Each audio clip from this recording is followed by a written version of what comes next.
नमस्कार दोस्तों, स्वागत है आप सभी का द इन्फॉर्मपुर में। आज हम लोग बिहार शिक्षक भर्ती परीक्षा की दृष्टि से एक महत्वपूर्ण टॉपिक पर बात करेंगे, जहां से परीक्षा में प्रश्न निश्चित रूप से आने हैं। ठीक है, तो आज हम लोग राष्ट्रीय पिता गांधी जी के बारे में विस्तृत रूप से जानेंगे, क्योंकि गांधी जी का भारत की स्वतंत्रता में एक महत्वपूर्ण योगदान रहा है। तो प्लीज़ वीडियो को पूरा देखेंगे, क्योंकि इस वीडियो में परीक्षा के परिप्रेक्ष्य से गांधी जी के जीवन की प्रत्येक घटना, आंदोलन व सभी सत्याग्रहों के बारे में क्रम से बात करेंगे। तो प्लीज़ वीडियो को पूरा देखेंगे। तो चलिए वीडियो शुरू करते हैं। यहाँ पर सबसे पहले गांधी जी का परिचय देखेंगे। गांधी जी का पूरा नाम क्या था? मोहनदास करमचंद गांधी। ठीक है, ये गांधी जी का पूरा नाम था। और उपनाम क्या था? महात्मा गांधी, जिसमें से महात्मा इनको उपाधि दी गई थी। जन्म तिथि क्या थी? 2 अक्टूबर 1869। 2 अक्टूबर 1869 को गांधी जी का जन्म हुआ था। और माता कौन थी? पुतली बाई। ठीक है, पुतली बाई माता का नाम था। और करमचंद गांधी इनके पिता थे, करमचंद गांधी। व्यवसाय से गांधी जी एक वकील थे, लेखक थे, राजनेता थे और हरिजन व नवजीवन नामक पत्र पत्रिका का संपादन किया था। ये बहुत इंपॉर्टेंट है, क्योंकि ये पत्रिकाएं पूछी जाती हैं कि किसके द्वारा संपादित की गई थी। तो हरिजन व नवजीवन नामक पत्रिका गांधी जी के द्वारा संपादित की गई थी। यहाँ पर देखेंगे कुछ पुस्तकें हैं जो गांधी जी ने लिखी हैं। हिंद स्वराज, दक्षिण अफ्रीका के सत्याग्रह का इतिहास और गीता पदार्थ कोश, गीता की टीका, ये पुस्तकें गांधी जी ने लिखी हैं। सभी इम्पॉर्टेंट हैं, जिसमें से हिंद स्वराज, ठीक है, ये ज़्यादा पूछी जाती है। तो इसको ध्यान रखेंगे कि हिंद स्वराज पुस्तक के लेखक कौन है? गांधी जी।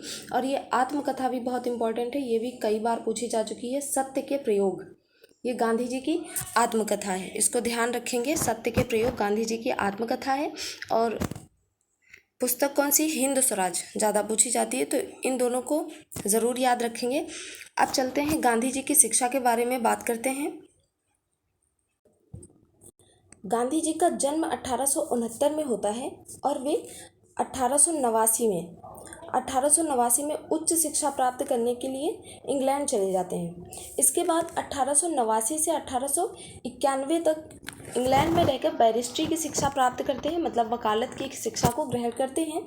इसके बाद में 1891 में इंग्लैंड से भारत वो फिर से वापस आ जाते हैं। ठीक है, अब जब ये इंग्लैंड से भारत आते हैं तब 1892 में ही उनको मुस्लिम व्यापारी दादा अब्दुल्लाह के द्वारा उनकी वकालत करने का प्रस्ताव आता है। और ये जो मुस्लिम व्यापारी दादा अब्दुल्लाह हैं, ये गुजरात के ही रहने वाले एक मुस्लिम थे, व्यापारी थे। तो इनके द्वारा एक प्रस्ताव आता है गांधी जी के लिए कि उनका केस लड़ने के लिए दक्षिण अफ्रीका से। तो यह जो है प्रस्ताव गांधी जी स्वीकार करके दक्षिण अफ्रीका चले जाते हैं। इसके बाद वहाँ पर उनको कई सारी दिक्कतों का सामना करना पड़ता है, जैसे कि उसमें से एक है ये रंग भेद तथा रेल घटना। ठीक है, रंग भेद तथा रेल घटना एक उसमें से प्रमुख घटना है, जिसने गांधी जी को बहुत मतलब अंदर से उनको झकझोर दिया था। ठीक है, समाज के लिए कुछ कार्य करने के लिए। तो वहाँ पर हुआ क्या था कि गांधी जी एक बार दक्षिण अफ्रीका में यात्रा कर रहे होते हैं ट्रेन से। तो उसमें क्या होता है कि उन्होंने टिकट जो ले रखा होता वो भी जो है प्रथम श्रेणी का था। और वो डबरन स्टेशन से टटोरिया स्टेशन तक मतलब यात्रा कर रहे थे, लेकिन उनको बीच में ही रास्ते में ही रंग भेद के कारण कुछ गोरे लोगों ने उनको नीचे उतार दिया। ठीक है, तो ये चीज़ गांधी जी को बहुत बुरी लगती है और उनको मतलब अंदर से प्रेरित करती है कि ये गलत है और इसके खिलाफ हमको कुछ कार्य करने चाहिए। तो दक्षिण अफ्रीका में गांधी जी ने बहुत सारे कार्य किए, जिसमें से निम्नवत हैं। 1894 में गांधी जी ने नटाल इंडियन की स्थापना करी थी। बहुत इंपॉर्टेंट है और कई बार पूछा जा चुका है कि नटाल इंडियन की स्थापना किसने करी थी? तो गांधी जी ने करी थी। और कब करी थी? 1894 में। इसी तरह से 1903 में उन्होंने द इंडियन ओपिनियन अखबार का प्रकाशन भी किया था। और 1904 में दक्षिण अफ्रीका में फिनिक्स आश्रम की स्थापना करी थी, शुरुआत करी थी वहीं से। और अहिंसा के मार्ग पर चलते हुए जीवन का पहला सत्याग्रह शुरू किया था वहीं दक्षिण अफ्रीका में। ठीक है, फिर उसके बाद में 1909 में हिंद स्वराज नामक पुस्तक की रचना करी थी। अभी ऊपर भी बता चुके हैं कि ये पुस्तक बहुत इंपॉर्टेंट है, कई परीक्षाओं में पूछी जा चुकी है, तो इसको नहीं भूलेंगे। हिंद स्वराज पुस्तक की रचना किसने करी है? गांधी जी ने। ठीक है, तो आगे देखते हैं। फिर इसके बाद में गांधी जी की भारत पुनः वापसी होती है और कब वापस आते हैं? 9 जनवरी 1915 को। 9 जनवरी 1915 को गांधी जी दक्षिण अफ्रीका से भारत आते हैं और यह जो 9 जनवरी 1915 है किस दिवस के रूप में मनाया जाता है? प्रवासी दिवस। ठीक है, यह प्रवासी दिवस के नाम से रूप में मनाया जाता है। यहाँ देखेंगे साबरमती आश्रम की स्थापना इन्होंने कब करी थी? 1916 में। ठीक है, महात्मा गांधी जब भारत आते हैं तो उन्हीं के मतलब जिस डेट को वो आए होते हैं 9 जनवरी 1915 को, तो इस दिन को प्रतिवर्ष प्रवासी दिवस के रूप में मनाते हैं। और भारत आने के बाद यहाँ भी राजनीतिक स्थिति को समझते हैं कि क्या चल रहा है देश में, क्योंकि वो जब विदेशों में उनके लिए बहुत अच्छा करते तो भारत की भी स्थिति कुछ अच्छी नहीं थी उस समय। ठीक है, तो वो भारत के लिए भी बहुत कुछ करना चाहते थे और बहुत कुछ किया। जैसा कि आप सभी लोग जानते हैं कि जो 1917 से लेकर के 1947 तक का टाइम ऑफ पीरियड रहा है, वहाँ पे उसको हम लोग गांधी युग के नाम से जानते हैं। तो गांधी जी ने बहुत सारा योगदान दिया है और इसकी शुरुआत कहाँ से होती है? जब वो 9 जनवरी 1915 को आते हैं, फिर यहाँ पर ज़मीनी स्तर पर भारत की स्थिति को पता करते हैं। फिर यहीं पर उनकी मुलाकात किससे होती है? गोपाल कृष्ण गोखले से। ठीक है, ये इनकी बहुत मदद करते हैं और सारी चीज़ें समझाने में। फिर ये क्या करते हैं? इनको राजनीतिक गुरु अपना मान लेते हैं गांधी जी के, इसीलिए गांधी जी के राजनीतिक गुरु किसने कहते हैं? गोपाल कृष्ण गोखले जी को। ठीक है, फिर इसके बाद में इन्होंने 1916 में कांग्रेस के लखनऊ अधिवेशन में पहली बार भाग लिया था। सॉरी, पहली बार नहीं, इससे पहले भी वो भाग ले चुके थे, लेकिन कांग्रेस का जो लखनऊ अधिवेशन था 1916, इसमें गांधी जी सम्मिलित होते हैं और फिर 1916 में ही ये साबरमती आश्रम की भी स्थापना करते हैं। इसमें से प्रत्येक फैक्ट या पॉइंट कहें आप, बहुत इंपॉर्टेंट है ये भी कि दक्षिण अफ्रीका से भारत की वापसी कब हुई थी गांधी जी की? 9 जनवरी 1915 में। प्रवासी दिवस भी 9 जनवरी को मनाया जाता प्रतिवर्ष। और आश्रम साबरमती आश्रम की स्थापना भारत में कब करी थी गांधी जी ने? 1916 में। कांग्रेस का लखनऊ अधिवेशन में भाग कब लिया था? 1916 में। और राजनीतिक गुरु कौन थे इनके? गोपाल कृष्ण गोखले। फिर इसके बाद में देखते हैं कि मतलब गांधी जी जब आते हैं भारत तब प्रथम विश्व युद्ध चल रहा होता है। ठीक है, प्रथम विश्व युद्ध जो होता है ये कब से कब तक चला था? 1914 से लेकर के 1918। ठीक है, ये विश्व युद्ध चल रहा होता है और जो अंग्रेज होते हैं ये लोग चाहते हैं कि जो भारत है, ठीक है, ये अंग्रेज़ों का साथ दे। लेकिन यहाँ पर क्या होता है कि भारतीय वैसे भी, क्योंकि अंग्रेज़ बहुत ज़्यादा शोषण कर रहे होते हैं भारतीयों का, तो वो लोग इस चीज़ के लिए तैयार नहीं थे। जितने भी लोग थे क्योंकि कांग्रेस की स्थापना बहुत पहले हो चुकी होती है, तो एक राजनीतिक संगठन के रूप में वो लोग कार्य कर रहे होते हैं, तो ये लोग उनका साथ देने के लिए तैयार नहीं थे प्रथम विश्व युद्ध में अंग्रेजों का। ठीक है, तब यहाँ पर क्या होता है कि गांधी जी सबको समझाते हैं और कहते हैं कि इसमें मतलब हमारा फ़ायदा हो सकता है, क्योंकि ज़्यादा से ज़्यादा लोग जब सेना में भर्ती होंगे तो हम उसके ज़रिए थोड़ा बहुत तो मतलब दबाव बना सकते हैं, हो सकता है फ्यूचर में ये चीज़ काम आए। तो ये सारी चीज़ें गांधी जी की समझते हुए जो है गांधी जी काफ़ी लोगों को सेना में भर्ती कराते हैं। ठीक है, सेना में, और इसके बदले अंग्रेज़ों से मतलब कहते हैं कि मतलब ज़्यादा टॉर्चर नहीं करेंगे इंडियंस को। तो वो लोग मतलब मान जाते हैं कि हाँ ठीक है, जो भी गांधी जी अपनी शर्तें रखते हैं उनको मानते हुए जो भारतीय थे इन्होंने यहाँ प्रथम विश्व युद्ध में अंग्रेजों का यानी ब्रिटेन का साथ दिया था। और इसीलिए गांधी जी को भर्ती करने वाले सर्जेंट के रूप में भी जाना जाता है। क्या कहा जाता है? भर्ती करने वाले सर्जेंट, क्योंकि इन्होंने 1914 से 18 के बीच में चल रहे प्रथम विश्व युद्ध में काफ़ी भारतीयों की भर्ती कराई थी। किसमें? ब्रिटिश सेना में। ठीक है, करने के लिए प्रेरित किया था कि आप लोग मतलब उसमें जाओ, इससे फ़ायदा होगा। तो मतलब इनको क्या कहा जाता? भर्ती करने वाले सार्जेंट। अब यहाँ पर देखेंगे 1917 से लेकर के जो 1947 का टाइम ऑफ पीरियड है, इसको क्या बोलते हैं? गांधी युग के नाम से जानते हैं। क्यों? क्योंकि इस वाले पीरियड में जो गांधी जी का प्रतिनिधित्व था, जो भी योगदान रहा, वो विशेष रूप से रहा, इसलिए इस टाइम को हम गांधी युग कहते हैं। तो चलिए गांधी जी के बारे में एक एक करके सारे जितने भी इन्होंने सत्याग्रह किए या जितने भी आंदोलन किए तो उसके बारे में देखेंगे और इनकी भूमिका को समझेंगे कि गांधी जी की क्या भूमिका रही है। अब देखते हैं इनका पहला जो सत्याग्रह शुरू हुआ था वो कौन सा था? चंपारण सत्याग्रह। ठीक है, यह कब हुआ था? 1917 में। 1917 में चंपारण सत्याग्रह हुआ था। जब गांधी जी 1916 में भारतीय राष्ट्रीय कांग्रेस के अधिवेशन में, लखनऊ अधिवेशन में आते हैं, हिस्सा लेने के लिए लखनऊ आते हैं, तो उस समय पर काफ़ी लोग आते हैं उस अधिवेशन में भाग लेने के लिए। तो बिहार के एक व्यक्ति होते हैं राजकुमार शुक्ल, ठीक है, राजकुमार शुक्ल। ये जो है बिहार का जो चंपारण होता है क्षेत्र, इसमें जो भी समस्याएं होती हैं उसके बारे में राजकुमार शुक्ल जो है गांधी जी को बताते हैं कि यहाँ पर यह समस्या चल रही है। तो उनके आग्रह करने पर गांधी जी बिहार में चंपारण जाते हैं और वहाँ की तिनकठिया प्रणाली, ठीक है, ये तिनकठिया प्रणाली क्या होती है कि जैसे किसान के पास खेती है तो उसका जो 20 हिस्से का 3 हिस्सा, ठीक है, 20 का 3 हिस्से पे अंग्रेज जो है जबरन उनसे नील की खेती करवाते थे, ठीक है, ज़बरदस्ती। और नील की खेती करने में क्या होता है कि ऐसी भूमि पर करवाते थे जो सबसे उपजाऊ होती थी, ठीक है, उसी पे नील की खेती करवाते थे। और क्योंकि नील की जो जड़ें होती हैं वो काफ़ी अंदर तक जाती हैं, जिसकी वजह से जब मतलब जो वहाँ की फसल, जो भी भूमि उपजाऊ होती थी वो धीरे धीरे करके जो बेकार हो जाती थी, बंजर हो जाती थी, जिसकी वजह से किसानों को बहुत नुकसान होता था। और क्योंकि मतलब ये जगह बदलती रहती थी, बदलने का मतलब ये है कि जैसे जब तक वो भूमि उपजाऊ रहती थी तब तक वहाँ पर नील की खेती करवाते थे, फिर दूसरी जगह पे जहाँ उपजाऊ होती थी जो भी खेती, तो इसकी वजह से जो है सारी भूमि बंजर होने के कारण कुछ भी मतलब ज़्यादा किसानों का नुकसान बहुत हो रहा था। इस वजह से ही जो है किसानों ने विद्रोह किया था और जहाँ पर गांधी जी ने साथ दिया था इन लोगों का। और इसके लिए किसने मतलब गांधी जी को आमंत्रित किया था, तो ये नाम बहुत इंपॉर्टेंट है, राजकुमार शुक्ल। कई बार परीक्षा में पूछा जा चुका है, बहुत इंपॉर्टेंट है। राजकुमार शुक्ल जी ने गांधी जी को चंपारण सत्याग्रह के लिए बुलाया था और इन्होंने ही आमंत्रित किया था, ठीक है। तो यहाँ पर गांधी जी करते क्या हैं कि उनकी जो फसल होती है किसानों की, उसका उचित मूल्य दिलाने का प्रयास करते हैं।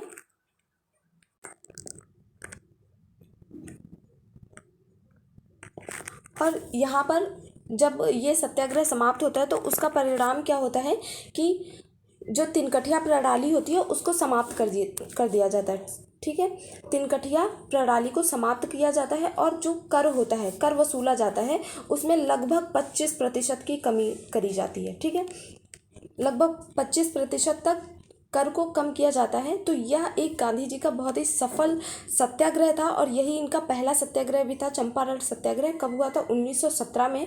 आमंत्रित किसने किया था? राजकुमार शुक्ल ने।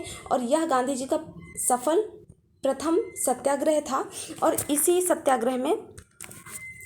सत्याग्रह में जो रविंद्रनाथ टैगोर हैं, रविंद्रनाथ टैगोर, ध्यान रखेंगे, रविंद्रनाथ टैगोर, ठीक है, इन्होंने गांधी जी को महात्मा की उपाधि दी थी, ठीक है।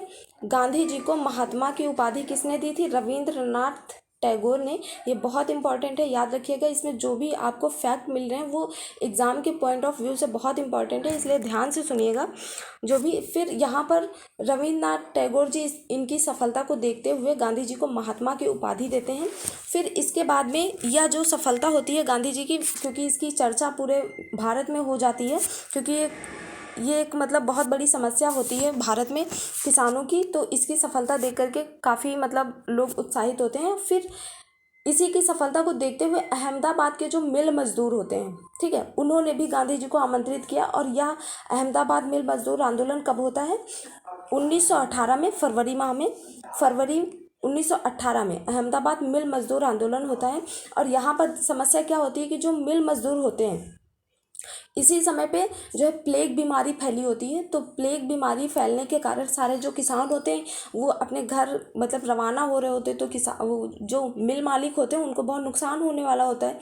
तो वो जो है मिल मालिक जो होते हैं वो किसानों से समझौता करते हैं कि आप यहीं पर रुको और हम आपकी सैलरी का 75% आपको बोनस देंगे, ठीक है।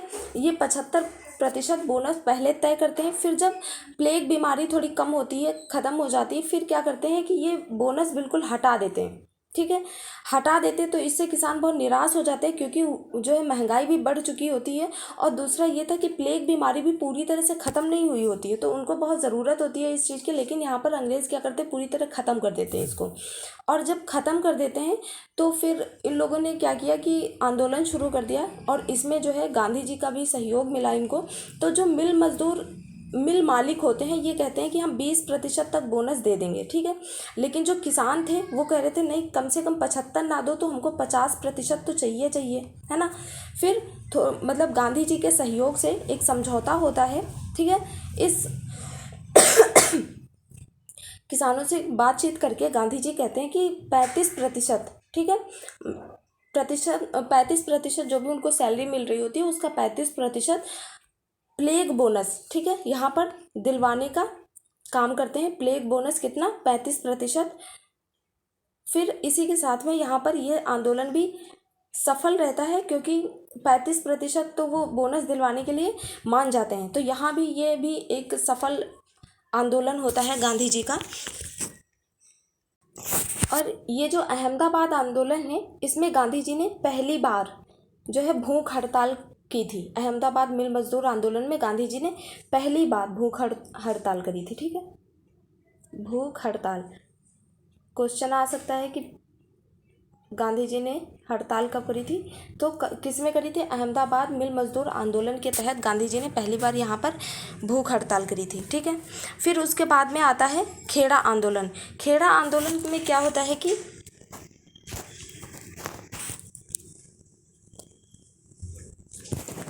खेड़ा आंदोलन जो होता है वो कब शुरू होता है आपका, मार्च 1918 में, ठीक है। इसमें क्या होता है कि जो गुजरात में रहने वाले किसान होते हैं उनके साथ में बहुत मतलब अत्याचार हो रहा होता है अंग्रेज़ों के खिलाफ। फिर इसके लिए मतलब आंदोलन किया जाता है, क्योंकि यहाँ पर क्या होता है, जो किसान होते हैं वो बहुत परेशान होते हैं उनसे, क्या कहते हैं, ये जो अंग्रेज़ होते हैं, क्योंकि ये क्या कर रहे होते हैं, पहली चीज़ तो यहाँ पर पहले ही जो है प्लेग बीमारी फैल चुकी होती है, ठीक है। प्लेग बीमारी पहले ही फैल चुकी होती है। और दूसरा क्या करते हैं ये लोग कि किसानों को जबरन जो है राजस्व चुकाने के लिए मजबूर करते हैं, राजस्व, ठीक है। अब जब उनकी आमदनी नहीं हो रही है तो वो राजस्व कहाँ से चुकाएंगे, क्योंकि महंगाई भी बहुत हो चुकी होती है और यहाँ पर प्लेग बीमारी का भी असर हो रहा होता है। तो यहाँ पर राजस्व कैसे चुका नहीं पा रहे होते हैं किसान, तो इसकी वजह से उन पर बहुत ज़्यादा बर्डन आ जाता है। तो ना चुकाने की वजह से यहाँ पर खेड़ा आंदोलन किया जाता है, कब, मार्च 1918 में, ठीक है। यहाँ पर भी गांधी जी किसानों का बहुत साथ देते हैं। और यहीं पर जो खेड़ा आंदोलन होता है इसमें जो गांधी जी का साथ देते हैं वो कौन थे, गांधी जी का साथ देने वाले सरदार वल्लभ भाई पटेल, सरदार वल्लभ भाई पटेल, सरदार वल्लभ भाई पटेल जी ने यहाँ पर गांधी जी का साथ दिया था इस आंदोलन में। ये प्रश्न कई बार पूछा जा चुका है कि खेड़ा आंदोलन में गांधी जी का साथ किसने दिया था, सरदार वल्लभ भाई पटेल, ठीक है। या ऐसे भी आता है कि खेड़ा आंदोलन किसने किसने शुरू किया था, तो गांधी जी के साथ इनका भी नाम होता है, ठीक है, सरदार वल्लभ भाई पटेल। तो इस बात को ध्यान रखेंगे कि खेड़ा आंदोलन में गांधी जी का साथ किसने दिया था, सरदार वल्लभ भाई पटेल ने, ठीक है। फिर इसके बाद में 1919 में ही मार्च में शुरू होता है खिलाफत आंदोलन, ठीक है। खिलाफत आंदोलन क्यों शुरू होता है, क्योंकि जो तुर्की है और तुर्की में जो खलीफा पद होता है वो विश्व के सभी मुसलमानों का नेतृत्व करता है। जो भी मतलब मुसलमान होते हैं पूरे दुनिया में, तो वो क्या करते हैं, उस खलीफा के नेतृत्व में होते हैं और उनका वो मुखिया होता है खलीफा, ठीक है, जो कहाँ पर स्थित होता है, तुर्की में, ठीक है। ये पद कहाँ पर होता है, तुर्की में। तो तुर्की में क्या होता है कि जो फर्स्ट वर्ल्ड वॉर होता है, पहला विश्व युद्ध हो रहा होता है, तो पहले विश्व युद्ध में टर्की ने ब्रिटेन का साथ ना देकर किसका साथ दिया था, जर्मनी का। इस बात का ध्यान रखेंगे कि तुर्की ने साथ किसका दिया था, जर्मनी का साथ दिया था पहले विश्व युद्ध में।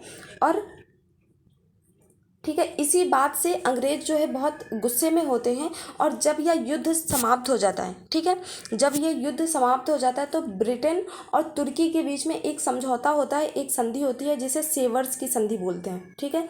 ध्यान रखेंगे क्योंकि पूछा जाता है कि सेवर्स की संधि किसके किसके मध्य में हुई थी, तो तुर्की के बीच में हुई थी और ब्रिटेन के बीच में हुई थी।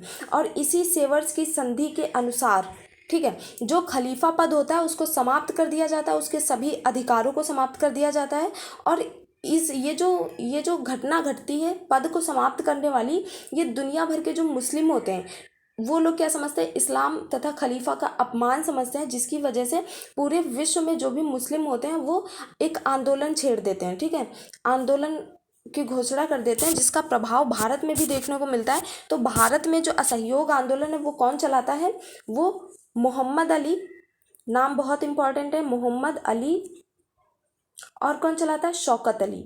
ठीक है, मोहम्मद अली और शौकत अली नाम के दो भाई भारत में असहयोग आंदोलन चलाते हैं। ठीक है, मिलके। तो यहाँ पर ये जो असहयोग आंदोलन हो रहा होता है इसमें गांधी जी क्यों साथ देते हैं, क्योंकि ये तो एक धार्मिक आंदोलन था। गांधी जी इसलिए साथ देते हैं क्योंकि उनको पता होता है कि यदि भारत जो है, हम अगर इनका साथ नहीं देंगे तो ये जो है राष्ट्रीय आंदोलन में भी हो सकता है साथ ना दें। तो राष्ट्रीय आंदोलन में मुस्लिमों का साथ पाने के लिए गांधी जी खिलाफत आंदोलन में मुस्लिम वर्ग का साथ देते हैं और इनका समर्थन करते हैं। ठीक है, तो यहाँ पर भी गांधी जी का बहुत योगदान रहता है इस खिलाफत आंदोलन में भी।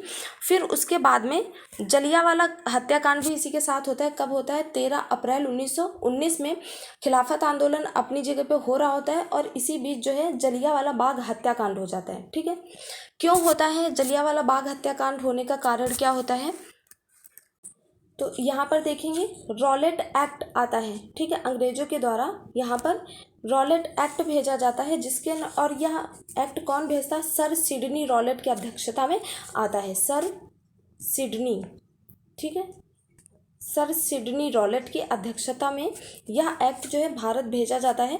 और इसमें प्रावधान क्या होता है कि ब्रिटिश भारत में जो भी आतंकी गतिविधियों का संदेह हो जाए, अगर किसी पे भी, किसी भी व्यक्ति पे यदि ऐसा महसूस होता है, किसी को या किसी अधिकारी को ऐसा लगता है कि यहाँ पर आतंकी गतिविधियों का संगठन हो रहा है या फिर ऐसी घटना का जो है विचार बनाया जा रहा है, तो वो इस शंका के आधार पर किसी भी व्यक्ति को 2 वर्ष के लिए जेल भेज देते हैं। ठीक है, भेज सकते हैं। तो यहाँ पर टाइम पीरियड भी ध्यान रखेंगे, 2 वर्ष के लिए। ठीक है, 2 वर्ष के लिए भेजा जा सकता है उनको, किसी भी शंका के आधार पर जेल भेजा जा सकता है। ठीक है, बिना किसी वकील के, बिना किसी दलील के, कोई छानबीन नहीं और ना ही किसी से पूछताछ, किसी भी मतलब कोई रीज़न के, सिर्फ शंका के आधार पर किसी को भी पकड़ के ये जेल भेज सकते थे। ऐसा कानून था रॉलेट एक्ट। ठीक है, और इसके तहत किसको किसको गिरफ्तार किया गया था, इसके तहत कई लोगों को गिरफ्तार भी किया गया था, जिसके अंतर्गत मुख्य रूप से किसको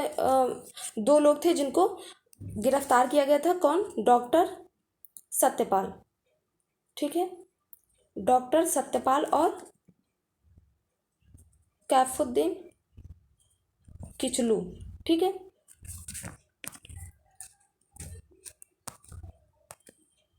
ये एक किचलू होते हैं। ठीक है, कैफुद्दीन किचलू। तो इनको भी गिरफ्तार किया जाता है। और पहले कौन थे, एक कौन थे, सत्यपाल। ठीक है, इन 2 लोगों को गिरफ्तार कर लिया जाता है बिना किसी वजह के, सिर्फ इस आधार पर कि ये मतलब जो भी दलील देते हैं अंग्रेज, वो क्या देते हैं, पहली चीज़ तो दलील की कोई आवश्यकता ही नहीं है, इनको जवाब जो है इंग्लिश शासन को देना होता है, अंग्रेजी शासन को, जहाँ पर ये बता देते हैं कि ये जो है आतंकी संगठन कर रहे थे, जो भी बताना होता था ये तो मतलब सफाई वहाँ दे देते थे बिना किसी से पूछे, और यहाँ पर कोई पूछताछ भी नहीं करी जाती थी। तो इन लोगों को जब गिरफ्तार किया जाता है तो इसके विरुद्ध जो है कई सारे विद्रोह होने लगते हैं। हालांकि गांधी जी चाहते हैं कि जो भी किया जाए वो शांतिपूर्वक किया जाए, क्योंकि जो गांधी जी थे वो जो है हिंसा के विरोधी थे बहुत। फिर इसके बाद में पंजाब में मार्शल लॉ लागू किया जाता है। मार्शल लॉ क्या होता है कि कहीं भी कोई भी व्यक्ति 4 लोगों से ज़्यादा एकत्रित नहीं हो सकता, कोई भी व्यक्ति, या ऐसा इसलिए किया गया था ताकि जो कांग्रेस है वो कोई भी प्लान ना बना सके। ठीक है, कोई इसके विरुद्ध कुछ भी, कोई दंगे वंगे ना कर सके, इसलिए मार्शल लॉ लागू किया गया था। और इसके तहत जहाँ भी दिख जाता था कि 4 लोगों से ज़्यादा हैं, उनको मतलब उठा के बस जेल में बंद कर देते थे। ठीक है, पंजाब में मार्शल लॉ लागू हो गया था। इसके बाद में इन्हीं सब कारणों से एक शांतिपूर्वक बातचीत करने के लिए लोग जलियांवाला बाग में एकत्रित होते हैं, जो कि एक सार्वजनिक स्थान होता है। और यहाँ पर काफ़ी लोग जो है बैसाखी मनाने भी आते हैं, क्योंकि बैसाखी का दिन था ये 13 अप्रैल 1919 को। तो ये डेट भी याद रखेंगे, डेट क्या थी, 13 अप्रैल 13 अप्रैल 1919 को, ठीक है। तो 13 अप्रैल 1919 को जलियांवाला बाग हत्याकांड में एकत्रित होते हैं। पहला रीज़न तो ये था कि मतलब शांतिपूर्वक बात करने के लिए, कि मतलब ऐसा ये कानून गलत है उसका विरोध करने के लिए मतलब अहिंसात्मक रूप से लोग एकत्रित होते हैं। और वैसाखी का भी दिन होता है तो लोग वैसाखी भी मनाने के लिए वहाँ पर एकत्रित होते हैं। तो यहाँ पर एक सार्वजनिक स्थल होता है और बहुत सारे लोग होते हैं यहाँ पर, हजारों की संख्या में। इसी बीच जो है एक जनरल डायर होता है, ठीक है, जनरल डायर होता है, और वह क्या करता है कि सभी पे गोलियां चलाने का आदेश दे देता है, ठीक। इसके बाद में जो है बहुत सारे लोग इसमें मारे जाते हैं, क्योंकि और इसमें जो है छोटे छोटे बच्चे भी होते हैं, महिलाएं भी होती हैं, क्योंकि बैसाखी का दिन होता है तो लोग बैसाखी भी मनाने के लिए आते हैं। तो यहाँ पर बहुत सारी लगभग हजारों की संख्या में लोगों की मौत भी होती है और हजारों लोग मतलब घायल भी होते हैं। और इसमें देखेंगे कि इसकी जांच करने के लिए, ये जो हत्याकांड हुआ था, जलियांवाला बाग हत्याकांड जो हुआ था, इसकी जांच करने के लिए एक कमेटी बिठाई जाती है जिसका नाम हंटर कमीशन होता है। क्या नाम होता है? Hunter commission. ये प्रश्न आपसे पूछा जा सकता है कि जलियांवाला बाग हत्याकांड की समीक्षा करने के लिए कौन सा आयोग गठित किया जाता है, तो वो आयोग कौन सा होता है? हंटर कमीशन, ठीक है।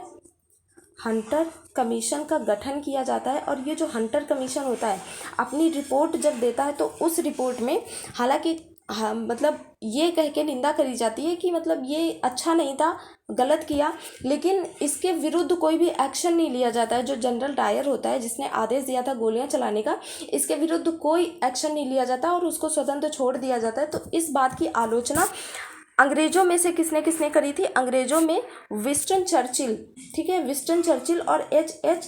एस्क्विथ थे। इन्होंने जनरल डायर की आलोचना करी थी। तो ये भी प्रश्न इंपॉर्टेंट बन सकता है कि ऐसे कौन से अंग्रेज थे जिन्होंने जनरल डायर की आलोचना करी थी? तो विंस्टन चर्चिल थे और H.H. एस्क्विथ थे, ठीक है। और भारत में भी ये जो हंटर कमीशन होता है इसका बहुत विरोध होता है।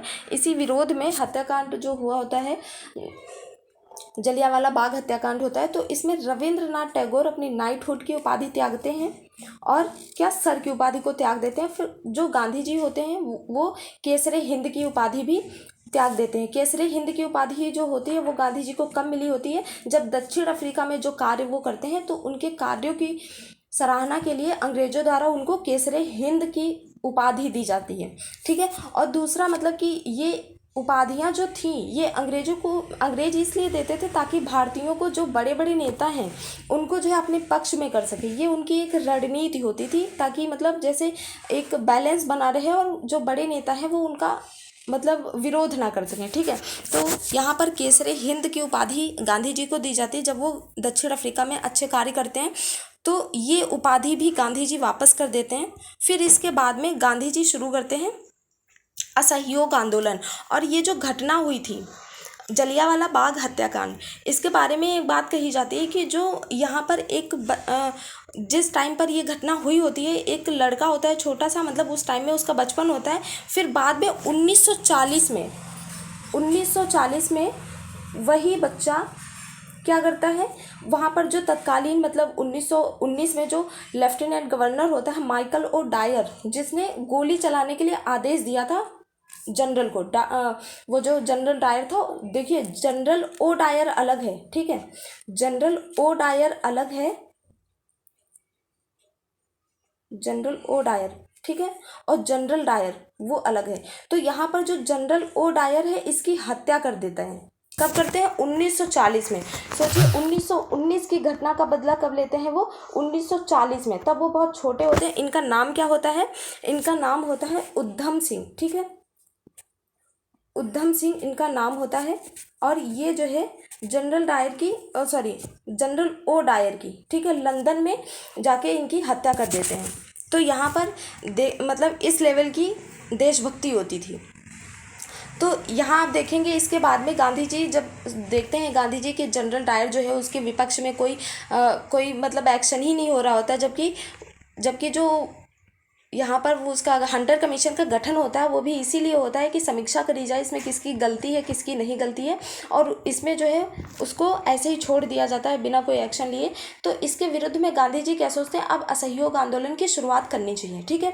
तो गांधी जी असहयोग आंदोलन की शुरुआत करते हैं जिसका कारण सिर्फ रॉलेट एक्ट या जलियांवाला बाग हत्याकांड नहीं था, जिसके बहुत सारे कारण थे, जिसमें से प्रमुख कुछ दिए हुए हैं, जैसे कि एक प्रथम विश्व युद्ध, जैसा कि मैंने पहले भी बताया कि प्रथम विश्व युद्ध में गांधी जी ने क्या किया था कि भारतीयों की सेना में भर्ती करने के लिए प्रोत्साहित किया था, जिसके लिए उनको जो है भर्ती करने वाला सार्जेंट भी लोग कहने लगे थे। ठीक है, तो विश्व युद्ध के तहत जो है गांधी जी भर्ती करने के लिए इसलिए प्रोत्साहित करते हैं क्योंकि वो सोच रहे होते कि इसके बाद में हो सकता है अंग्रेज़ों का जो भारतीयों के प्रति रवैया है वो थोड़ा अच्छा हो जाए, लेकिन ऐसा कुछ नहीं होता है। और जैसा कि मतलब कि भारतीय पहले विश्व युद्ध में अंग्रेज़ों का साथ देना नहीं चाह रहे होते हैं, इसके बावजूद मतलब गांधी जी क्योंकि एक बहुत अच्छी मतलब इमेज बना चुके होते हैं तब तक के लिए, तो यहाँ पर देखेंगे कि जो गांधी जी होते हैं यहाँ पर कहते हैं अंग्रेज़ों का साथ देने के लिए ताकि उनका रवैया जो है भारतीयों के प्रति अच्छा हो जाए, लेकिन नतीजा क्या होता है, रॉलेट एक्ट और जलियांवाला बाग हत्याकांड। इसके बाद भी यहाँ पर किसानों का शोषण होता है, जैसे कि उनसे ज़बरदस्ती नील की खेती करवाना और उनकी जो उपज होती थी उसका मूल्य ना देना। ठीक है, तो ये सारी चीज़ों से गांधी जी बहुत परेशान थे और ऊपर से रॉलेट एक्ट आ जाता है और फिर जलियांवाला बाग हत्याकांड हो जाता है। और इसके बाद में साथ ही साथ देश में क्या चल रहा होता है, खिलाफत आंदोलन भी चल रहा होता है। ठीक है, खिलाफत आंदोलन की अब ये आप ऐसा ना सोचे कि खिलाफत आंदोलन का संबंध जो है अंग्रेज़ों से क्यों है, क्योंकि तुर्की में भी जो है औपनिवेश था इनका। ठीक है, तुर्की में भी, क्योंकि उस टाइम पे पूरे विश्व में लगभग मतलब अंग्रेज़ों का औपनिवेश ही था, सारी जगह ये लोग शासन कर रहे होते, तो तुर्की में भी इन्हीं का शासन था, इसलिए अंग्रेज़ यहाँ पर भी मतलब यहाँ पर भी अंग्रेज़ों के खिलाफ आंदोलन चल रहा होता है, क्योंकि तुर्की में इन्होंने खलीफा का पद ख़त्म कर दिया होता है। तो यहाँ पर देखेंगे कि ये जो असहयोग आंदोलन होता है उसके कई सारे कारण होते हैं, प्रथम विश्व युद्ध, किसानों का शोषण, रॉलेट एक्ट और जलियांवाला बाग हत्याकांड, खिलाफत आंदोलन। ठीक है, ये सभी कारण थे असहयोग आंदोलन के। ठीक, अब देखेंगे कि ये जो असहयोग आंदोलन है ये दो तरीकों से शुरू किया जाता है। पहला तो है कि नकारात्मक पक्ष, यानी चीज़ों को मतलब निगेटिव रूप में करना, जैसे अंग्रेजी सरकार का सहयोग नहीं करके कार्य प्रणाली को कमज़ोर करना, क्योंकि कोई भी व्यक्ति जब किसी के यहाँ आता है तो वो क्या करेगा, मतलब कि वहाँ की चीज़ों को, अब हर चीज़ तो अंग्रेज लाए नहीं थे यहाँ पे, है ना, जो सेना थी, सेना लिमिटेड लाए थे, तो सेना में जो भर्ती करने की आवश्यकता थी वो तब भी उनको भारतीयों की आवश्यकता पड़ती। ठीक है, कुछ पद ऐसे थे जहाँ पर काम करवाने के लिए भारतीयों की आवश्यकता पड़ती थी, तो वहाँ उन सभी जगहों पर जहाँ पर भारतीय सहयोग कर रहे थे अंग्रेजों का, वो सभी कार्य प्रणालियों में लोगों ने कार्य करना छोड़ दिया, और इससे क्या हो रहा था कि नकारात्मक प्रभाव अंग्रेजी सरकार पर पड़ रहा था। और दूसरा, अंग्रेजों द्वारा मिली सारी उपाधियों का त्याग कर दे रहे थे, जैसे कि गांधी जी ने जो है केसरे हिंद की उपाधि त्याग दी। ठीक है, और नाइटहुड की त्यागी गई। तो इस तरह की जो भी उपाधियाँ मिली थी तो इन लोगों ने सारी उपाधियाँ त्याग दी थी। ठीक है, तो यहाँ पर ध्यान देंगे कि जो भी उपाधियों का भी त्याग किया जा रहा था, और जैसा कि बताया गांधी जी ने जो है केसरे हिंद, और रविन्द्रनाथ टैगोर जी ने सर, और क्या बोलते हैं उसको, सर की उपाधि त्यागी थी, और नाइटहुड की उपाधि त्यागी थी। तो यहाँ पर ये सारी चीज़ें, और दूसरा क्या था कि विदेशी जो भी सामान था भारत में बिक रहा था या भारत में उसका व्यापार हो रहा था, उन सब का भी बहिष्कार होने लगा। तो ये नकारात्मक स्वरूप की चीज़ें हैं कि असहयोग आंदोलन में अंग्रेजी सरकार को कमज़ोर करना और उनकी उपाधियों को लौटाना और विदेशी सामान का बहिष्कार करना। और फिर सकारात्मक रूप क्या था कि राष्ट्रीय स्कूलों और कॉलेजों की स्थापना करना, मतलब भारतीयों ने राष्ट्रीय स्कूलों और कॉलेजों की स्थापना करना शुरू कर दिया, और जो अंग्रेज़ों ने जो है स्कूल स्थापित किए थे या फिर जो भी शिक्षा से रिलेटेड संगठन चला रहे थे उसमें भाग लेना छोड़ दिया, और स्वदेशी का प्रचार करना, स्वदेशी मतलब जो भी देश में निर्मित वस्तुएं थी उनका प्रचार करना, और चरखा और हथकरघा को प्रोत्साहन देना। ठीक है, गांधी जी इसके लिए भी बहुत प्रसिद्ध हैं कि जो भी हम कार्य करेंगे, जो भी कपड़े वगैरह हैं इनको कैसे बनाएंगे, चरखा और हथकरघे का प्रयोग करके, और इसको बहुत ज़्यादा प्रोत्साहन दिया। ठीक है, तो यहाँ पर चरखा और हथकरघा से संबंधित जब भी प्रश्न आएगा तो वहाँ पर जो है गांधी जी से रिलेट करिएगा। और यहाँ पर देखेंगे पटना, अहमदाबाद, पूना, काशी, अलीगढ़ में शिक्षक संस्थानों की स्थापना करी जाती है। ठीक है, कहाँ कहाँ करी जाती है? पटना, अहमदाबाद, पूना, काशी, अलीगढ़ में शिक्षण संस्थानों की भी स्थापना की जाती है। अब यहाँ देखेंगे चौरी चौरा हत्याकांड, मतलब असहयोग आंदोलन चल रहा होता है और असहयोग आंदोलन के दौरान यही सब चीज़ें हो रही होती हैं कि लोग मतलब जैसे स्वदेशी का समर्थन कर रहे होते हैं और उपाधियों को त्याग रहे होते हैं। तो इसी बीच क्या होता है कि 5 जनवरी 1922 को 5 जनवरी 1922 को गोरखपुर जिले में चौरी चौरा नामक स्थान पर क्या हो जाता है, ये जो असहयोग आंदोलन होता है ये हिंसात्मक हो जाता है। ठीक है, क्योंकि वहाँ पर ये जो आंदोलन करने वालों का जो जुलूस था उसने पुलिस स्टेशन में आग लगा देते हैं। मतलब वो लोग, क्योंकि जो पुलिस वाले होते हैं वो इस आंदोलन का दमन करना चाह रहे होते हैं और दमन करने की वजह से जब देखते हैं कि मतलब यहाँ पर हम लोगों को आंदोलन नहीं, जबकि वो लोग शांतिपूर्वक ही आंदोलन कर रहे होते हैं, लेकिन जब नहीं करने दिया जाता है तो जो भीड़ होती है वो उग्र हो जाती है और वो क्या करती है, पुलिस स्टेशन में आग लगा देती है, जहाँ पर मतलब जो पुलिस वाले होते हैं वो जलकर मर जाते हैं काफ़ी लोगों को। तो ये जो है एक पहले तो अहिंसात्मक आंदोलन था, लेकिन अब यहाँ पर हिंसा हो जाती है। ठीक है, काफ़ी लोगों की मृत्यु हो जाती है। तो इस आंदोलन को हिंसात्मक होते देख जो है गांधी जी क्या करते हैं, यहाँ पर अपना आंदोलन वापस ले लेते हैं। कब वापस लेते हैं? 11 फरवरी 1922 को आंदोलन वापस ले लेते हैं गांधी जी, जब हिंसात्मक रूप देख करके गांधी जी 11 फरवरी 1922 को यह आंदोलन वापस ले लेते हैं और गांधी जी को यहीं पर गिरफ्तार कर लिया जाता है, क्योंकि गांधी जी पर जो अंग्रेज होते हैं वो आरोप लगाते हैं कि ये सब आपने करवाया है। ठीक है, उनको देशद्रोह के इल्ज़ाम में जो है उनको गिरफ्तार किया जाता है। और यहीं पर जो सुभाष चंद्र बोस जी होते हैं, ठीक है, उन्होंने इस स्थिति को क्या कहते हैं, राष्ट्रीय संकट कहते हैं, कि मतलब असहयोग आंदोलन चलना और उसके बीच में हिंसा हो जाना और फिर गांधी जी का गिरफ्तार हो जाना। तो इस स्थिति को सुभाष चंद्र बोस जी ने राष्ट्रीय संकट बोला है। तो इसको भी ध्यान रखेंगे, क्योंकि क्वेश्चन इससे भी बनता है कि किसने राष्ट्रीय संकट कहा था। ठीक है, तो किसने कहा था? सुभाष चंद्र बोस जी ने। और चित्तरंजन दास, लाला लाजपत राय व मोतीलाल नेहरू ने इसकी आलोचना करी थी। आलोचना किसकी करी थी? कि असहयोग आंदोलन को वापस नहीं लेना चाहिए था। ठीक है, हालांकि वो हिंसात्मक हो गया था, लेकिन इसको वापस नहीं लेना चाहिए था, ऐसा किसका कहना था? चित्तरंजन दास और लाला लाजपत राय व मोतीलाल नेहरू इसकी ये कह के आलोचना करते हैं कि वापस नहीं लेना चाहिए था। फिर इसके बाद में, और जैसा कि आप जानते हैं कि जो गांधी जी थे वो जो है हिंसा के घोर विरोधी थे और अहिंसा प्रिय थे। तो यहाँ पर इस वजह से गांधी जी को कोई फ़र्क नहीं पड़ा कि कौन उनकी आलोचना कर रहा है, कौन क्या कर रहा है। उन्होंने कह दिया कि मतलब आंदोलन वापस लेना है, तो उन्होंने वापस ले लिया, क्योंकि उसका स्वरूप कैसा हो गया था? हिंसात्मक। ठीक है, और हिंसा के घोर विरोधी थे गांधी जी। तो यहाँ पर देखेंगे कि जब गांधी जी को जेल हो जाती है, ठीक है, गांधी जी को जब जेल हो जाती है, इसके बाद में क्या होता है कि क्योंकि गांधी जी एक मुखिया होते हैं आंदोलन का, तो उनको जेल हो जाती। तो इसके बाद में जो दूसरे लोग होते हैं, जैसे कि यहाँ पर जो लोग इसकी आलोचना कर रहे होते हैं कि जो असहयोग आंदोलन है उसको वापस नहीं लेना चाहिए, तो जो चित्तरंजन दास हैं, ठीक है, और मोतीलाल नेहरू, इन दो लोगों ने मिलकर के स्वराज पार्टी का गठन करते हैं। ठीक है, किसकी? स्वराज पार्टी का गठन कौन कौन करता है? मोतीलाल नेहरू और कौन? चित्तरंजन दास। याद रखेंगे, चित्तरंजन दास और मोतीलाल नेहरू, ये दो लोग मिल करके किसका गठन करते हैं?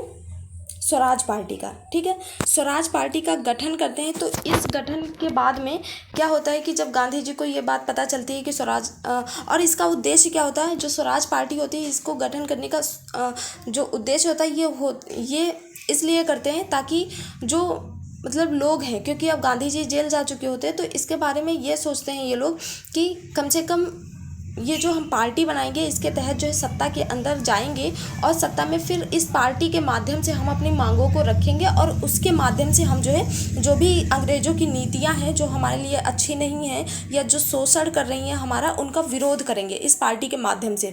तो जब गांधी जी को इसके बारे में पता चलता है तो उनको अच्छा लगता है, मतलब कि ये सुझाव और ये चीज़ बहुत अच्छी लगती है कि इन लोगों ने स्वराज पार्टी का गठन किया था। तो फिर इसके बाद में क्योंकि गांधी जी ने जब असहयोग आंदोलन वापस लिया था, तो चित्तरंजन दास और ये जो मोतीलाल नेहरू थे ये विरोध करते हैं इस चीज़ का कि वापस नहीं लेना चाहिए था। तो इन दोनों लोगों के विचार जो है मेल नहीं खाते होते हैं, ठीक है, विचारों में सहमति नहीं होती है। फिर इसके बाद में जब जब जो है स्वराज पार्टी का गठन होता है, इस चीज़ के बाद में, क्योंकि गांधी जी भी सारी चीज़ें भूल जाते हैं और जो चित्तरंजन दास हैं वो भी, क्योंकि यहाँ पर देश हित की बात होती है, ठीक है, और उस समय देश हित जो है सर्वोपरि था।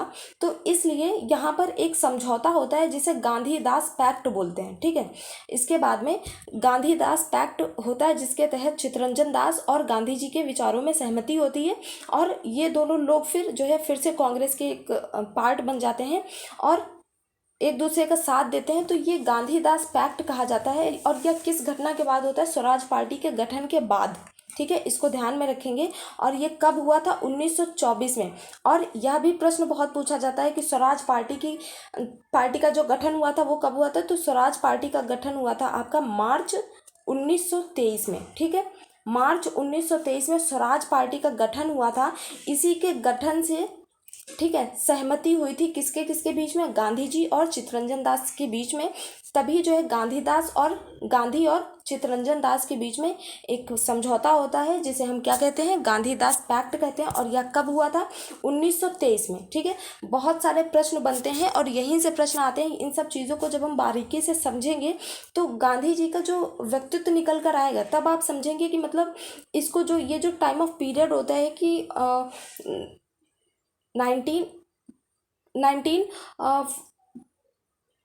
1916 से, हाँ, 1916 यानी 1916 से जो 1947 का टाइम ऑफ पीरियड होता है, इसको जो है गांधी युग क्यों कहा जाता है? ठीक है, क्योंकि गांधी जी की जो नीतियां थी वो, अब यहाँ पर देखिए, जबकि इन दोनों लोगों के बीच में सहमति नहीं होती है, चित्तरंजन दास और गांधी जी के बीच में विचारों में कोई सामंजस्य नहीं होता, इसके बावजूद भी वो देश हित में इतना कार्य करते हैं, ठीक है।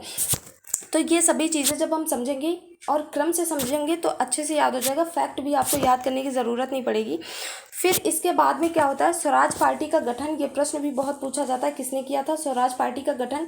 चित्तरंजन दास व मोतीलाल नेहरू जी ने मिलकर स्वराज पार्टी का गठन किया था, ठीक है।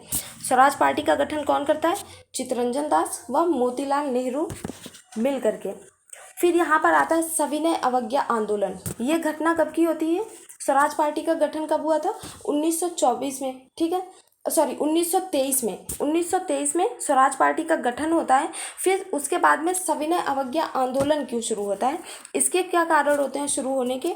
तो इसके कारण होते हैं कि साइमन कमीशन भारत आता है। साइमन कमीशन भारत क्यों आता है? साइमन कमीशन जो भारत आता है, इसके आने का कारण यह होता है कि, और ये सबसे पहले इम्पॉर्टेंट ये है कि ये किसके शासनकाल में आया था? जो साइमन कमीशन है ये किसके शासनकाल में आया था? लॉर्ड इरविन, ठीक है, लॉर्ड इरविन। ये इम्पॉर्टेंट है, जो चीज़ें ऊपर मतलब बताई जा रही हैं उनको ध्यान रखेंगे या फिर कहीं पर नोट कर लेंगे। लॉर्ड इरविन के शासनकाल में जो है साइमन कमीशन आया था। कब? 8 नवंबर 1927 को, ठीक है, ये डेट भी इम्पॉर्टेंट है। 8 नवंबर 1927 में साइमन कमीशन भारत आया था। और ये जो साइमन कमीशन था इसमें 7 सदस्य थे। ये भी पूछा जाता है कि साइमन कमीशन में कितने सदस्य थे? तो साइमन कमीशन में सदस्यों की संख्या कितनी थी? 7 थी, ठीक है। और मुख्य बात यह थी क्योंकि ये भारतीयों की समस्याओं पर विचार करने के लिए आया था, लेकिन इसमें एक भी भारतीय नहीं था, ठीक है, इसमें एक भी भारतीय सदस्य नहीं था। और बात किस चीज़ की करनी थी? भारतीयों की समस्या पे। तो ऐसा कैसे पॉसिबल हो सकता है, ठीक है। तो इस वजह से जो है, क्योंकि इसमें एक भी भारतीय नहीं थे, सबके सब अंग्रेज थे, तो इसका बहुत ज़्यादा मतलब विरोध होता है। और कौन सी समस्याओं पर बात करने के लिए आए होते हैं? ये जो मॉन्टेग्यू चेम्सफोर्ड सुधार आता है 1919 में, ठीक है, 1919 में जो मॉन्टेग्यू चेम्सफोर्ड सुधार आता है। तो ये भी प्रश्न आता है कि मॉन्टेग्यू चेम्सफोर्ड सुधार जो होता है वो कब भारत आता है? ये 1919 में आता है, ठीक है। तो ये प्रतिवर्ष मतलब कि आता है, प्रतिवर्ष नहीं, हर 10 साल पे आता है, ठीक है। तो इसके बाद में साइमन कमीशन आता है, क्योंकि जो 1919 का मॉन्टेग्यू चेम्सफोर्ड सुधार होता है इसका विरोध होता है। तो विरोध के बाद में जो अंग्रेजी शासन है वो इसकी समीक्षा करने के लिए एक आयोग भेजता है जिसको क्या बोलते हैं, साइमन कमीशन बोलते हैं, ठीक है। इसमें 7 सदस्य थे और इसमें कोई भारतीय नहीं था। भारतीय ना होने की वजह से और इसकी रिपोर्ट की वजह से जो है इसका भारत में बहुत विरोध होता है, ठीक। इसमें बहुत विरोध होता है और जब इसका विरोध होता है तो भारतीयों को, क्योंकि मतलब भारतीय मानते नहीं है, तो अंग्रेज क्या करते हैं, अंग्रेजी जो शासन होता है वो भारतीयों से कहता है कि अगर ऐसा है तो फिर आप लोग मतलब हमको एक रिपोर्ट बना के दीजिए कि मतलब उसको चाहिए क्या, मतलब आप लोग क्या चाहते हैं इस चीज़ की, हमको रिपोर्ट बना के दो। और ये जो साइमन कमीशन है ये जब आता है तो इसको मतलब वापस भेजने के लिए कौन सा नारा आता है, साइमन गो बैक का नारा लगाया जाता है, ठीक है। तो यहाँ पर देखेंगे कि जो अंग्रेज भारतीयों को चैलेंज देते हैं कि हमको भी मतलब एक रिपोर्ट बना के दीजिए, तो हम भी देखें कि मतलब आप लोगों की क्या क्या मांगे हैं। तो इसके बाद में एक रिपोर्ट बना के भारतीय देते हैं, ठीक है। भारतीय लोग जो होते हैं एक रिपोर्ट बनाकर देते हैं जिसमें मतलब स्वराज्य की भी मांग रखी जाती है, लेकिन इसको ठुकरा दिया जाता है। फिर इसके बाद में जो है ये जो रिपोर्ट होती है वो कौन देता है, नेहरू रिपोर्ट इसको बोलते हैं। और ये जो नेहरू रिपोर्ट है इसको कौन प्रस्तुत करता है, क्योंकि ऐसे ही प्रश्न में पूछता है कि नेहरू रिपोर्ट किसने प्रस्तुत करी थी, तो नेहरू जी, पंडित जवाहरलाल नेहरू भी थे और मोतीलाल नेहरू भी थे। तो यहाँ पर मोतीलाल नेहरू आपका राइट आंसर हो जाएगा कि नेहरू रिपोर्ट किसने दी थी, मोतीलाल नेहरू ने, ठीक है, मोतीलाल नेहरू ने। और कब प्रस्तुत करी थी ये, 1930 में। यानी साइमन कमीशन कब आया था, साइमन कमीशन 1927 में आया था। उसके बाद में रिपोर्ट बनाने के लिए जब अंग्रेज चैलेंज देते हैं तो नेहरू जी रिपोर्ट बना के कब देते हैं, 1930 में, ठीक है, जिसमें उनकी मांगे होती हैं कुछ, लेकिन इस मांगों को भी मतलब जो अंग्रेज होते हैं,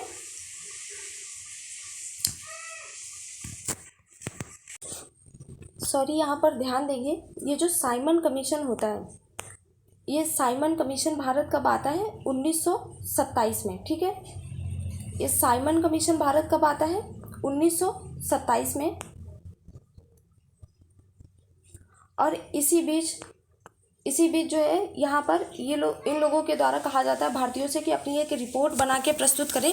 ये रिपोर्ट कौन बनाता है, नेहरू रिपोर्ट बनाई जाती है, ठीक है, जिसको प्रस्तुत कब किया जाता है, नेहरू रिपोर्ट को 10 अगस्त, ठीक है, इसको कब प्रस्तुत किया जाता है, 10 अगस्त 1928 में, ठीक है। 1930 में इसको नहीं, बल्कि जो साइमन कमीशन आता है उसकी रिपोर्ट प्रस्तुत करी जाती है, और जबकि नेहरू रिपोर्ट कब प्रस्तुत करी जाती है, 10 अगस्त 1928 को, ठीक है। इसमें जो भी भारतीयों की मांग होती है, पूर्ण स्वराज की मांग रखी जाती है, इसको जो है ये लोग नकार देते हैं, मतलब इसको इग्नोर करते हैं। और फिर एक रिपोर्ट जो साइमन कमीशन बनाता है वो कब आती है, 1930 में लाई जाती है। और इस रिपोर्ट में जो है भारतीयों की सारी मांगों को अस्वीकार कर दिया जाता है।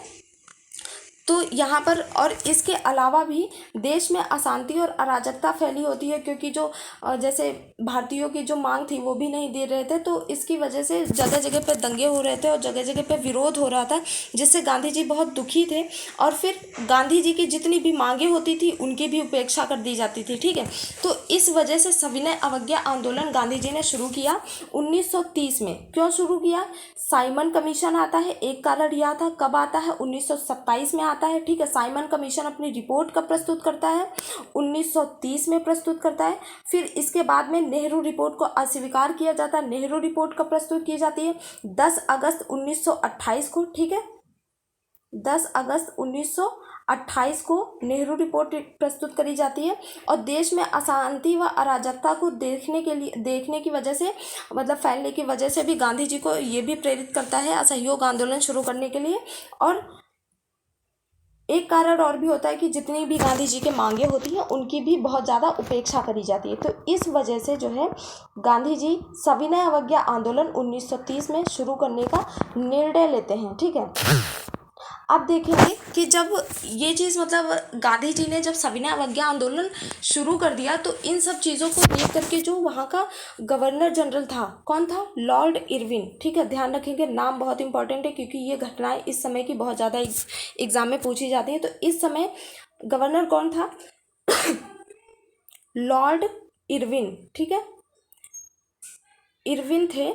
और क्योंकि भारत में बहुत अराजकता फैली हुई थी इस टाइम पे, तो उसको देखते हुए इस पे बहुत ज़्यादा प्रेशर बनाया जाता था, क्योंकि जो अंग्रेजी शासन जो इंग्लैंड में था, जो ब्रिटिश थे, ठीक है। ब्रिटिश शासन जो था वो तो यहाँ पे इंडिया पे रूल करने के लिए अपना एक प्रतिनिधि भेजता था, जिसको भरोसा होता था कि ये वहाँ पर जाके शासन को हैंडल करेगा। हालांकि शोषण करना उनका उद्देश्य नहीं, उनका उद्देश्य ये होता था कि ज़्यादा से ज़्यादा यहाँ से प्रॉफिट लें, ठीक है। अब प्रॉफिट लेने के लिए ये लोग भारतीयों का शोषण बहुत ज़्यादा करते थे, ठीक है। इस वजह से इन पे भी दबाव होता था अंग्रेजी शासन का, जो कि इंग्लैंड में रूल हो रहा होता है। तो उसकी वजह से लॉर्ड इरविन बहुत परेशान थे, क्योंकि इन पे भी वहाँ से प्रेशर मतलब दिया जाता था कि ये क्या हो रहा है ना, इनसे भी रिपोर्ट मांगी जाती थी।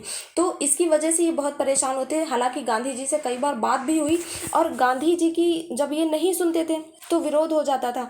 तो इस वजह से इन्होंने वहाँ पर इंग्लैंड में क्या होता था कि गोलमेज सम्मेलन का आयोजन किया गया था। जितने भी अंग्रेजी शासन के औपनिवेश देश थे, ठीक है, औपनिवेशिक देश थे, उनके प्रतिनिधियों को यहाँ पे बुलाया जाता था ताकि उनकी समस्याओं पर बात की जा सके, ठीक है, या उनसे पूछा जा सके और फीडबैक लिया जा सके। इन सब चीज़ों के लिए गोलमेज सम्मेलन बुलाया जाता था, ठीक है, जिसमें भारतीयों को भी आमंत्रित किया गया था, क्योंकि यहाँ भी अंग्रेजी शासन चल रहा होता है।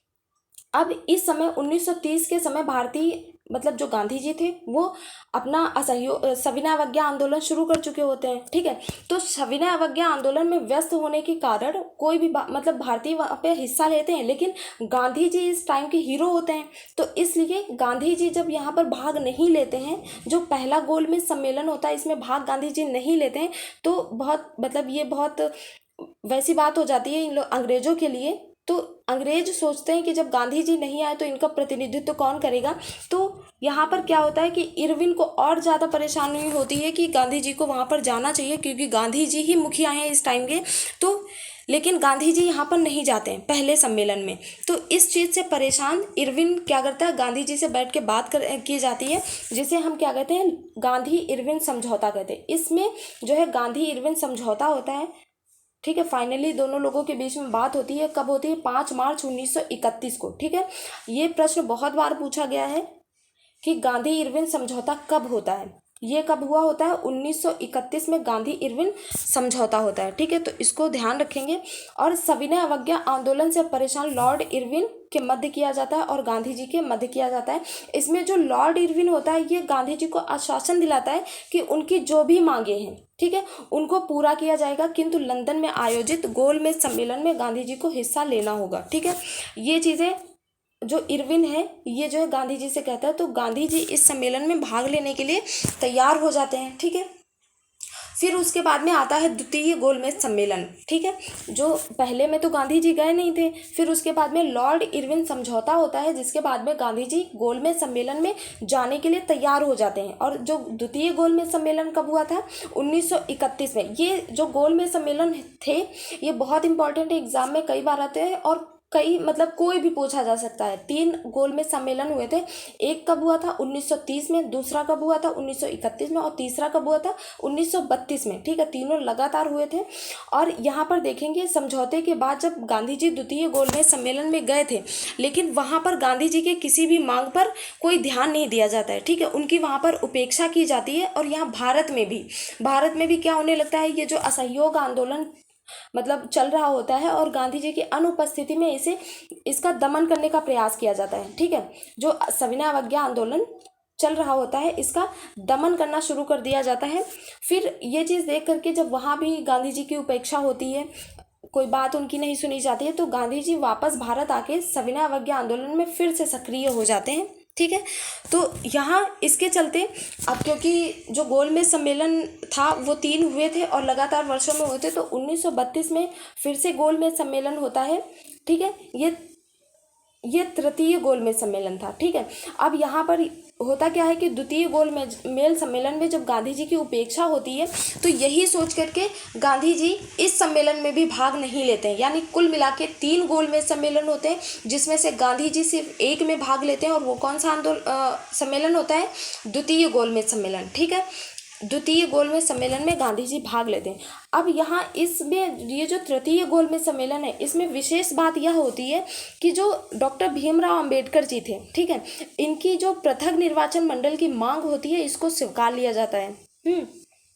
क्योंकि यह भी एक रणनीति होती है अंग्रेजों की, क्योंकि ये जो पृथक निर्वाचन मंडल है, ठीक, इसकी जो मांग होती है डॉक्टर भीमराव अंबेडकर की, तो भीमराव अंबेडकर जी की इस मांग को लेकर के अंग्रेज भी दिमाग लगाते हैं कि यदि इसको हम स्वीकार कर लेंगे तो इसमें हमारा ही फायदा होगा, क्योंकि जो हिंदू है या फिर जो भारतीय है ये कई भागों में बट जाएंगे। पहले ही मुस्लिम लीग जो है कांग्रेस से अलग हो चुकी होती है, और यहाँ भी अगर जो ये मतलब हरिजन है ये अलग हो जाएंगे तो ये इससे जो है हिंदू समाज टूटेगा या भारतीय समाज जो है कई खंडों में विभक्त हो जाएगा। इससे जो है अंग्रेजों को मतलब सहायता मिलेगी उन पर रूल करने के लिए। और वैसे भी शुरुआत से अंग्रेजों की पॉलिसी रही थी कि फूट डालो और राज करो, है ना, तो ये बहुत ही हेल्प करने वाली थी। इसलिए डॉक्टर भीमराव अंबेडकर जी की इस मांग को स्वीकार कर लिया जाता है कि जो आपका पृथक निर्वाचन मंडल है इसको स्वीकार कर लिया जाता है। तो यहाँ पर इस चीज़ को लेकर के मतलब गांधी जी बहुत दुखी होते हैं, क्योंकि जो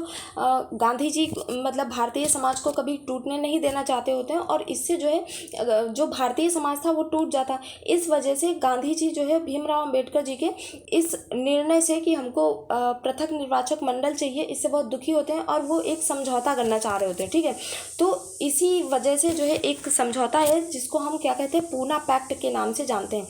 यहाँ पर ध्यान देंगे डॉक्टर भीमराव अंबेडकर जी ही मात्र ऐसे एक नेता थे जिन्होंने तीनों गोलमेज सम्मेलन में भाग लिया था। ठीक है, क्योंकि प्रश्न यहीं से बनता है कि ऐसे कौन से नेता थे जिन्होंने तीनों गोलमेज सम्मेलन में भाग लिया था, तो वो कौन थे, डॉक्टर भीमराव अंबेडकर जी थे।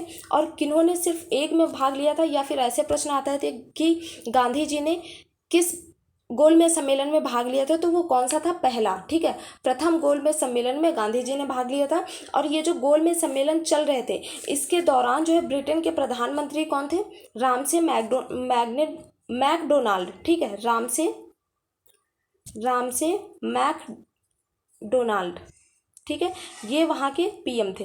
तो ये चीज़ ध्यान रखेंगे, ये सभी प्रश्न जो है परीक्षा में पूछे जाते हैं, महत्वपूर्ण हैं। तो यहाँ पर इस मांग को लेकर के कि पृथक निर्वाचन मंडल चाहिए, इसको मतलब अस्वीकारने के लिए पूना पैक्ट होता है और गांधी जी तथा भीमराव अंबेडकर जी के बीच में बातचीत होती है, जिसमें जो है गांधी जी पूरी स्थिति बताते हैं और उनको जो है मतलब बताया जाता है कि ये जो नीति है अंग्रेजों की वो फूट डालो राज करो की है।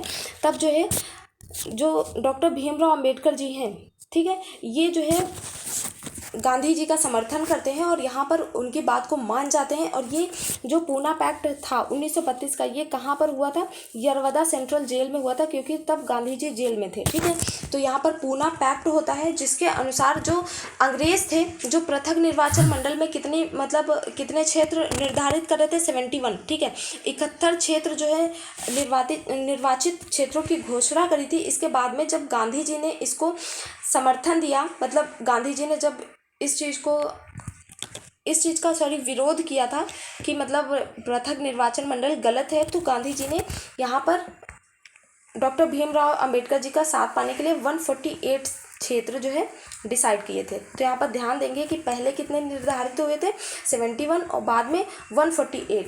ठीक है, तो ये इनके बीच में यरवदा सेंट्रल जेल में समझौता होता है, जिसे हम क्या कहते हैं, पूना पैक्ट माना जाता है। ठीक है, कहा जाता है। अब इसके बाद में यहाँ पर पूना पैक्ट हो जाने के बाद में क्या होता है कि गांधी जी क्या शुरू करते हैं, व्यक्तिगत सत्याग्रह शुरू करते हैं। ठीक है, व्यक्तिगत सत्याग्रह शुरू करते हैं।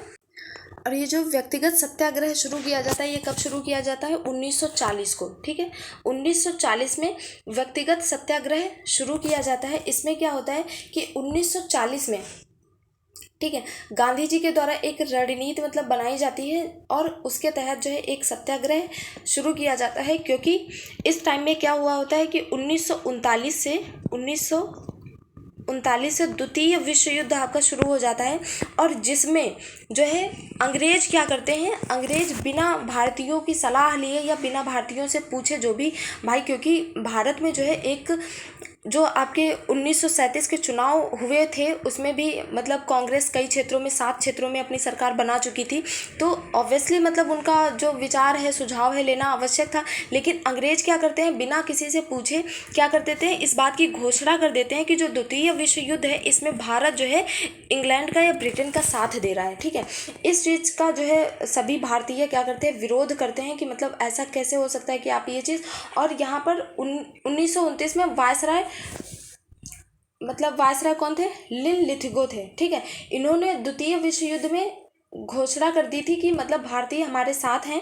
तो इसकी वजह से 8 अगस्त 1940 को वायसराय लॉर्ड लिनलिथगो द्वारा अगस्त प्रस्ताव पेश किया जाता है। ठीक है, और अगस्त प्रस्ताव जो पेश करते हैं उसमें क्या कहते हैं कि जो मुस्लिम हैं, ठीक है, वो बिना किसी मतलब बिना किसी की स्वीकृति के जो है अल्पसंख्यकों की स्वीकृति के बिना कोई भी सरकार जो है या कोई भी संवैधानिक परिवर्तन नहीं लाया जा सकता है।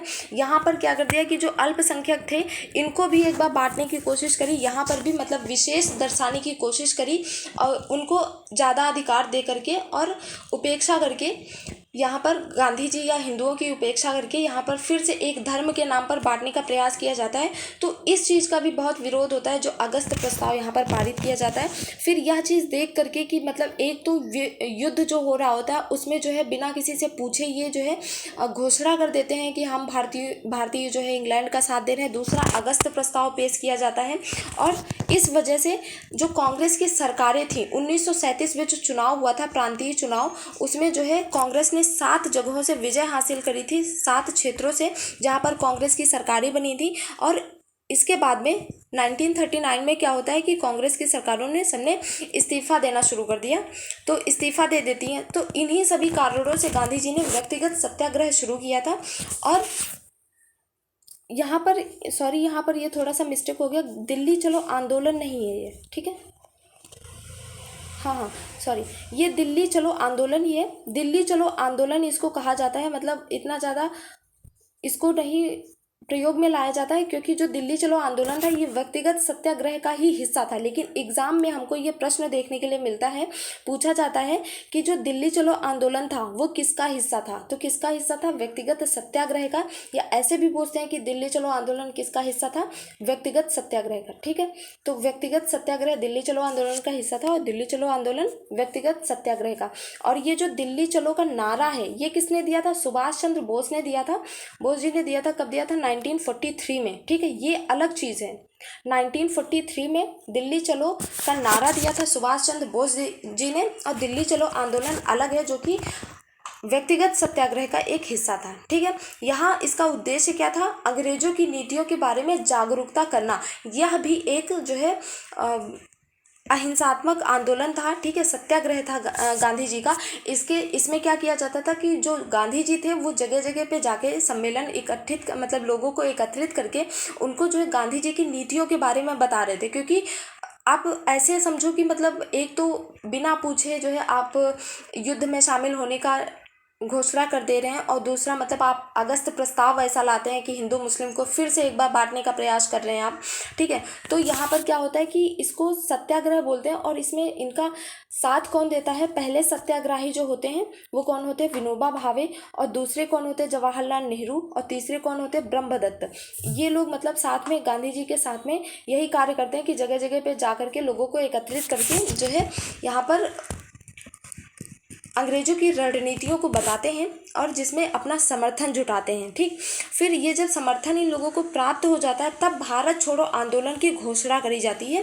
ठीक है, गांधी जी के द्वारा। अब भारत छोड़ो आंदोलन के भी क्या कारण थे, द्वितीय विश्व युद्ध, जैसा कि अभी हम पहले बात कर चुके हैं कि द्वितीय विश्व युद्ध में बिना मतलब भारतीयों का समर्थन लिए या बिना सहयोग लिए ही यह घोषणा कर दी जाती है कि भारतीय जो ब्रिटेन की तरफ से हिस्सा ले रहे हैं।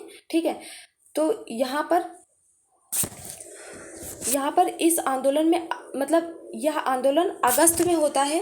ठीक है, यह आंदोलन कब होता है, अगस्त में होता है। तो इसीलिए इसको अगस्त क्रांति के नाम से भी जानते हैं, भारत छोड़ो आंदोलन। यह प्रश्न कई बार पूछा जा चुका है कि भारत छोड़ो आंदोलन का दूसरा नाम क्या है, अगस्त क्रांति, या अगस्त क्रांति किसका हिस्सा था, भारत छोड़ो आंदोलन का, या अगस्त क्रांति कब शुरू हुई थी, 1942 में। ठीक है, ये सभी इसके प्रश्न बनते हैं। और यहाँ से एक बहुत ज़्यादा बनने वाला प्रश्न ये है कि गांधी जी ने फिर इसके बाद में जब ये आंदोलन शुरू हो जाता है तो मतलब गांधी जी का या भारतीयों का समर्थन प्राप्त करने के लिए क्रिप्स मिशन, ठीक है, यहाँ पर क्रिप्स है आपका, क्रिप्स मिशन भारत भेजा जाता है, क्रिप्स मिशन। ठीक है, जिसमें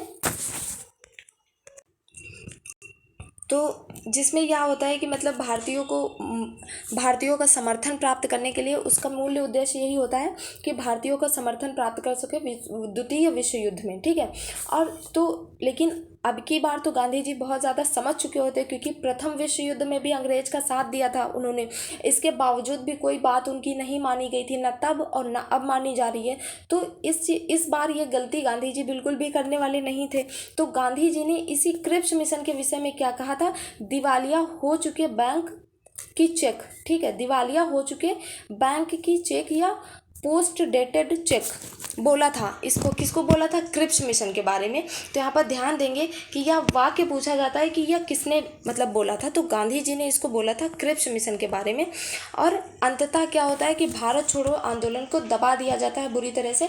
और दूसरा मतलब ये आंदोलन एक बहुत मतलब बड़े लेवल पे हो रहा होता है, और इससे क्या होता है, अंग्रेजों को यह समझ में आ जाता है कि इस तरह से यदि होता रहा तो भारत मतलब वो दिन दूर नहीं है जब देश ये आज़ाद हो जाएगा और हम लोगों को यहाँ से जाना पड़ेगा, ठीक है। क्योंकि ये जो है आंदोलन जो हुआ था ये बहुत मतलब ग्राउंड लेवल पे हुआ था और बहुत बड़ा था, ठीक है, जिससे तय हो गया था कि अंग्रेजी शासन बहुत ज़्यादा दिन तक नहीं चल पाएगा, ठीक है। और इसी क्रम में क्या होता है कि 15 अगस्त 1947 को हमारा देश यानी भारत आज़ाद हो जाता है, ठीक है। और सही है कि मतलब बिना गांधी जी के सहयोग के बिना मतलब ये इसके बारे में सोचा नहीं जा सकता, हालांकि मतलब होता या नहीं होता, लेकिन हुआ किसकी वजह से, गांधी जी का बहुत विशेष महत्व रहा है इस बारे में। इस जो भी भारतीय हमारी स्वतंत्रता है, तो गांधी जी का जो सहयोग है इसको हम कभी भी इग्नोर नहीं कर सकते। तो हमारा देश कब आज़ाद हुआ था, 15 अगस्त 1947 को गांधी जी के सहयोगों से, और जितने भी क्रांतिकारी थे उनका सबका सहयोग रहा, जिनके सहयोगों से 15 अगस्त 1947 को हमारा देश आज़ाद हुआ। और 30 जनवरी 1948 को एक व्यक्ति थे नाथूराम गोडसे। यहाँ से भी प्रश्न बनता है कि गांधी जी की हत्या किसने करी थी। नाथूराम गोडसे नामक व्यक्ति ने गांधी जी को गोली मार के हत्या कर देते हैं नाथूराम गोडसे द्वारा, ठीक है। गांधी जी की हत्या कर दी जाती है कब, 1948 30 जनवरी को, ठीक है। तो यहाँ पर ध्यान देंगे। और जब गोली गांधी जी को लगी थी और उनके मुंह से क्या निकला था, हे राम, ठीक है। ये शब्द भी बहुत इंपॉर्टेंट है, हे राम, ये किनके शब्द हैं, गांधी जी के अंतिम शब्द हैं, ठीक है। और 30 जनवरी को प्रतिवर्ष गांधी जी की पुण्य तिथि के रूप में क्या मनाते हैं, शहीद दिवस मनाया जाता है। कब मनाया जाता है, 30 जनवरी को। तो प्रश्न ये भी आता है कि शहीद दिवस कब मनाया जाता है, 30 जनवरी को शहीद दिवस मनाया जाता है। और किनकी पुण्यतिथि के रूप में, गांधी जी की पुण्यतिथि के रूप में। तो आज का वीडियो यहीं पर समाप्त होता है। उम्मीद करते हैं गांधी जी का पूरा जीवन काल या फिर मतलब पूरा जो संघर्ष रहा है उनका देश की आज़ादी में, वो आप सभी को समझ में आया होगा। और इनसे जो बनने वाली परीक्षा की दृष्टि से प्रश्न हैं वो आप समझ पाए होंगे। और उम्मीद करते हैं यह वीडियो आपको पसंद आया होगा। यदि पसंद आता है तो प्लीज़ वीडियो को लाइक करें, शेयर करें, सब्सक्राइब करें हमारे चैनल को। फिर इसी के साथ मिलते हैं फिर कल की वीडियो में कुछ नया लेके। तब तक के लिए धन्यवाद। जय हिंद।